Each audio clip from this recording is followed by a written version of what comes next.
Қазақстанның халықтарының бірлігі мерекесімен шын жүректен құттықтаймыз.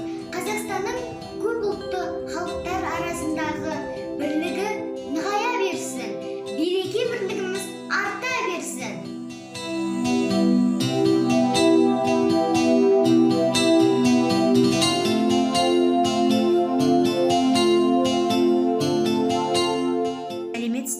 Қазақ елі, сіздерді 1 мамыр Қазақстан халықтарының бірлігі күні мерекесімен шын жүректен құттықтаймыз. Қазақ елінің ынтымақтастығы мен береке бірлігі арта берсін. Қазақстанда тұрып жатқан әр ұлт өкілдерінің арасындағы достыққа сызат түспесе екен деп тілейміз. Қазақ елі жасай берсін. Казахстан бірлік күні құтлы olsun.